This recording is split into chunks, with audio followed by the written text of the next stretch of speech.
Apakah Roy Suryo yakin akan memenangkan gugatan pra-peradilan yang ditujukan kepada Polda Metro Jaya terkait dugaan upaya paksa penangkapan dan penggeledahan di rumah Roy Suryo 19 Juni lalu? Kita berbincang dengan kuasa hukum Roy Suryo, Abdul Ghafur Sangaji, dan Wakil Ketua Umum Brigade Rakyat Nusantara Ade Darmawan. Selamat petang semuanya. Selamat petang Mbak Cindy, Bang Ade. Pak Cindy. Bang Sangaji, ini kan memang masih sidang perdana, tapi sejauh ini menurut Anda berjalan sesuai ekspektasi? Ya, alhamdulillah tadi sidang berjalan dengan lancar, dengan baik, karena termohon dan turut termohon bisa hadir langsung dalam sidang perdana tadi, dan kami harus menjelaskan kepada masyarakat bahwa termohon itu adalah Kapolda Metro Jaya, kemudian Dirkrim Polda Metro Jaya, dan penyidik pada Subdit Keamanan Negara Polda Metro Jaya. Jadi kami tidak menarik Presiden Republik Indonesia Bapak Prabowo. Kemudian juga turut termohonnya adalah Kepala Kejaksaan Tinggi DKI Jakarta, Kepala Kejaksaan Negeri Jakarta Selatan, dan Jaksa Penuntut Umum. Ya, kami kenapa memasukkan termohon, turut termohon? Karena ini untuk melengkapi syarat formil. Ya, kami mengkhawatirkan jangan sampai di dalam kita memasukkan suatu permohonan ada cacat formil namanya, aspek formil terkait dengan kurang pihak. Nah, itu yang tadi kami antisipasi dengan menarik turut termohon, tetapi objek permohonan pra-peradilan ini tidak berkaitan dengan kewenangan dari pihak kejaksaan, hanya berkaitan dengan kewenangan dari pihak Polda Metro Jaya dalam melakukan penyidikan, dan dalam penyidikan tersebut ada upaya paksa yang dilakukan penyidik Polda Metro Jaya berupa penangkapan, penahanan, dan penggeledahan. Nah, Bang Sangaji, Bang Sangaji, tapi kan Bung Roy Suryo juga tadi sempat menyinggung bahkan bahasanya adalah adanya intervensi. Kalau menurut Anda ini sebenarnya siapa dan buat apa memang intervensi sebuah sidang pra-peradilan? Ya, justru intervensinya itu datang dari pihaknya Bang Ade Darmawan. Ya, siapa Bang? Tadi ada dua orang dari kubu tim hukum Merah Putih Pak Joko Widodo yang kemudian tiba-tiba masuk di dalam persidangan pra-peradilan, ya, dengan alasan ingin menjadi termohon intervensi, ya.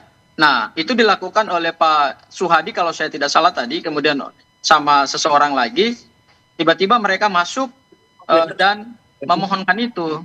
Tetapi ini karena hukum acaranya adalah tidak mengizinkan adanya termohon intervensi, ini bukan gugatan perdata, tetapi ini hanyalah permohonan pra-peradilan, maka kemudian tadi secara terang-terangan ditolak oleh hakim tunggal. Jadi yang kayak begini nih yang mengintervensi itu justru dari kubu sebelah. Saya tanya dulu ke kubunya, supaya permohonan pra-peradilan ini berjalan dengan lancar tanpa ada gangguan-gangguan dari pihak yang tidak punya kepentingan gitu. Kalau gitu saya tanya ke Bung Ade. Bung Ade, katanya dari kubunya Anda nih ada yang melakukan intervensi, memang mau ngapain sih?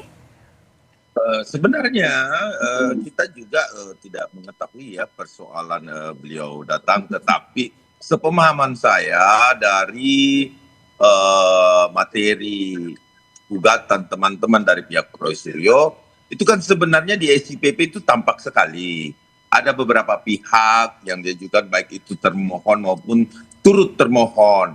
Nah, turut termohon di situ kan LPLP-nya juga dicantumkan. Itu yang pertama. Yang kedua, dicantumkan juga nama pemerintah ceki presiden yang saya lihat di SPPP loh. Termohon di situ, kemudian Polda Metro, dan juga ada di situ kejaksaan, Jampidum dan lain-lain sebagainya. Artinya, kalau dikatakan bahwa pemenuhan aspek formil, tentunya yang dinamakan aspek formil itu ya adalah menyangkut pengujian prosedur formil toh, penetapan atau tindakan hukum, seperti misalkan gini, penetapan tersangka, kemudian penangkapan dan lain-lain sebagainya. Nah, itu kan aspek formil material yang bertujuan untuk khusus ya, untuk pra-peradilan. Sehingga saya rasa teman-teman juga tidak perlu memasukkan di situ terlalu banyak termohon dan turut termohon. Karena harus konsentrasi pada rapid tindakan hukum. Sementara kita tahu pemerintah itu sebenarnya ialah kebijakan politik atau administrasi pemerintahan, ya kan? Jadi seperti itu. Jadi itu yang kami lihat dari informasi pengadilan. Sehingga mungkin teman-teman seperti Pak Suhadi ya tadi ya, dia berpikir karena adanya nama beliau di situ, kliennya ya, yang bernama Marit Samuel Soyken. Nah, di situ hingga mungkin mempertanyakan sama saya rasa sah-sah saja. Ketika ini memang mau konsentrasi kepada tindakan hukum yang dilakukan penyidik, yang monggo kerso dan kejaksaan. Dan kalau kejaksaan saya rasa memang Mbak Cindy tidak bisa kita, kalau menurut saya ya, idealnya memang tidak harus tergugat juga atau tapi termohon juga Bang Ade, nggak bisa. Kenapa? Karena objeknya nggak ada.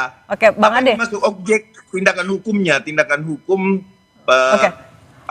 penahanan mungkin, ya kan, penangkapan mungkin sebentar satu. Tapi pertanyaan awal juga belum terjawab soal adanya intervensi. Anda merasa itu memang ada upaya intervensi dari kubu Anda? Jadi memang bukan persoalan intervensi dalam artian intervensi mendatangi hakim kemudian mengatakan ini tidak boleh diterima, tidak seperti itu. Yang dimaksud dengan gugatan intervensi adalah yang benar kata Bang Sangaji tadi, bahwa itu hanya dikenal di gugatan perdata. Berarti tidak punya kepentingan politik juga untuk mengganggu jalannya sidang ya Bang? Oh tidak ada alasan bisa diganggu kalau khusus untuk rapid. Kenapa saya bilang begitu? Karena para pihaknya itu memang jelas. Sekali lagi saya sampaikan, penetapan tersangka atau tindakan hukum yang dilakukan penyidik. Dan yang bisa melakukan itu cuma dua, yaitu Kepolisian Negara Republik Indonesia dan juga adalah kejaksaan. Nah, pemerintah juga nggak boleh dilibatkan dalam situasi seperti ini. Kenapa? Tidak ada di situ, di dalam kewenangannya untuk melakukan tindakan hukum. Jadi saya rasa itulah yang saya bilang, saya sampaikan, bisa saja ini error in persona. Kenapa? Pihaknya terlalu banyak. Nah, kalau kurang pihak juga, bisa juga nggak dipenuhi gitu. Benar kata Bang Sangaji. Saya tanya langsung aja ke Bang Sangaji ya Bang Ade. Tidak ada pihak ya. Saya tanya ke Bang Sangaji. Bang Sangaji, jadi sebenarnya termohonnya siapa aja sih? Memang ada presiden dan pemerintah? Ya, tadi kan sudah saya jelaskan bahwa termohon secara sah dan secara hukum ya, yaitu apa yang tadi kami bacakan di sidang Pengadilan Negeri Jakarta Selatan, yaitu Kapolda Metro Jaya, Dirkrimum Polda Metro Jaya, dan penyidik pada Subdit Keamanan Negara Polda Metro Jaya. Itulah yang disebut dengan termohon. Jadi tidak ada pihak-pihak lain yang kemudian menjadi termohon dalam perkara ini. Kemudian ada juga turut termohon. Turut termohonnya tadi yang saya jelaskan. Kepala Kejaksaan Tinggi DKI Jakarta, Kepala Kejaksaan Negeri Jakarta Selatan, dan kemudian adalah Jaksa Penuntut Umum pada Kejaksaan Negeri Jakarta Selatan. Jadi hanya itu yang disebut sebagai termohon dan turut termohon. Nah, kami tadi melihat bahwa intervensi yang dilakukan oleh Pak Suhadi berupa ingin masuk sebagai termohon intervensi, saya kira itulah yang kemudian salah alamat. Ini kan permohonan pra peradilan, yang dipersoalkan itu adalah kewenangan, bukan hak hukum. Ya, makanya tadi Hakim Tunggal memberikan masukan kepada Pak Suhadi bahwa permohonan intervensi untuk menjadi termohon intervensi itu kemudian tidak dikabulkan karena terkait dengan laporan-laporan dari Lecumanan, Andi Kurniawan, Samuel Sweken, ya itu hanya disebut saja, tetapi kan bukan berkaitan dengan penerapan hukum dari sisi mereka. Jadi pra peradilan itu hanya hubungannya dengan penggunaan kewenangan, dan kewenangan itu adalah kewenangan yang diatur oleh KUHP. Jadi saya pikir teman-teman ini kalau mau mengintervensi suatu proses hukum secara sah harus mempelajari dulu ini gugatan perdata atau permohonan pra peradilan. Kalau gugatan perdata dimungkinkan hadir sebagai penggugat intervensi ataupun tergugat intervensi atau turut tergugat intervensi, monggo silakan. Tetapi karena ini pra peradilan, yang diuji itu adalah kewenangan sesuai dengan hukum acara pidana. Jadi saya kira lagi-lagi akhirnya persoalan ini akhirnya kami melihat bahwa selama ini ya model-model dari tim pendukung Pak Jokowi ya begini nih, suka mengglorifikasikan sesuatu yang sebenarnya sesuatu itu mereka tidak punya legal standing gitu. Nah, saya kalau gitu minta tanggapan soal pernyataan terakhir tadi.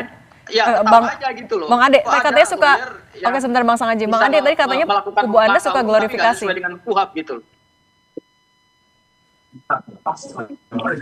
Bang Ade?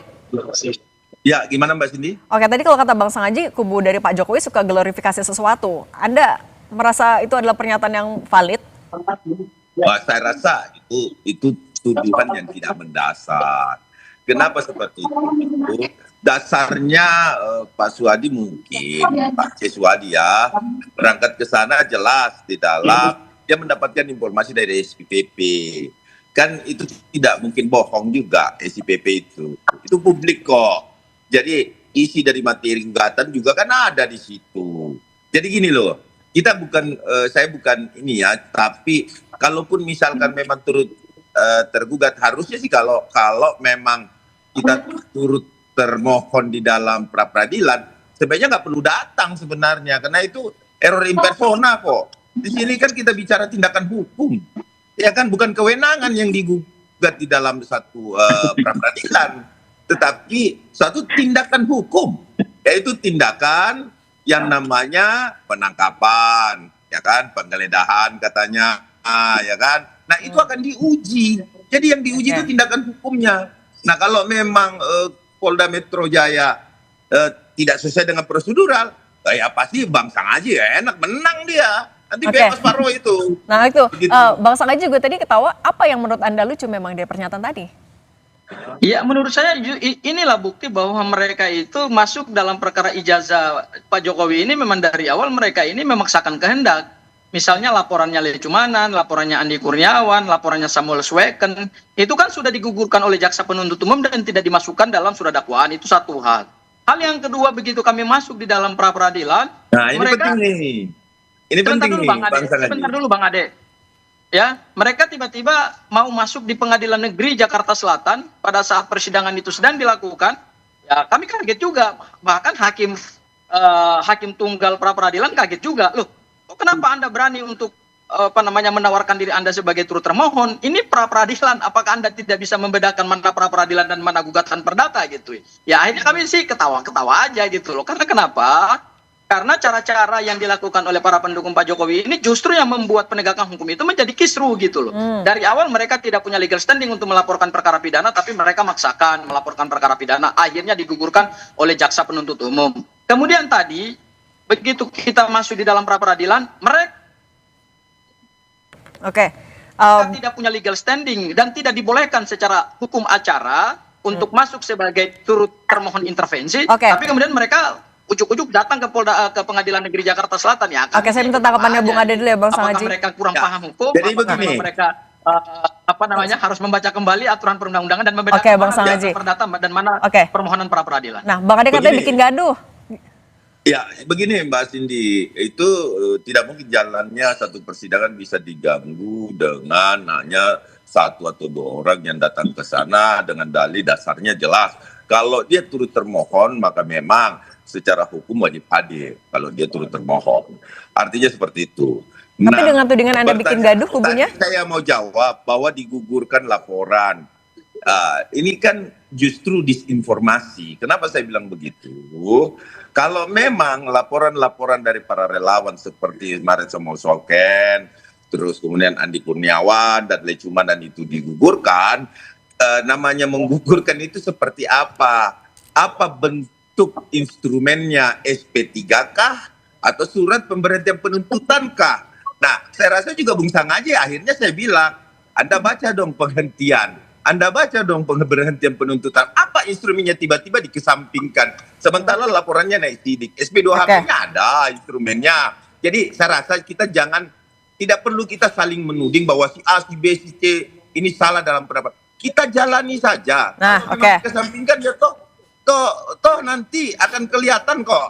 Sampai sekarang saya sudah sampaikan sama Pak Lecumanan juga bahwa katanya laporan kami dikesampingkan. Nah, jaksa cuma ngomong, termasuk yang disebutkan oleh Bang Sangaji ini menyampaikan bahwa itu adalah informasi Kajari. Bahkan kita akan datangin di sana mana pemberhentian penuntutannya. Oke, Bang Ade. Gitu. Nah, kalau gitu kita lihat agenda. Tidak ada yang mengganggu persidangan, kita ikuti persidangan, insya Allah semoga Bang Sangaji dan tim menang. Ya udah, ini juga baru sidang perdana hari ini ya. Masih ada 6 hari kerja lagi nih ke depan. Kita lihat putusannya. Terima kasih Bang Ade Darmawan, Bang Sangaji. Terima kasih Bang Sangaji. Kami akan kembali dengan informasi tim SAR gabungan mengevakuasi nakoda KM Ocean 3 setelah 2 hari terapung di Laut Kabupaten Natuna, Kepulauan Riau.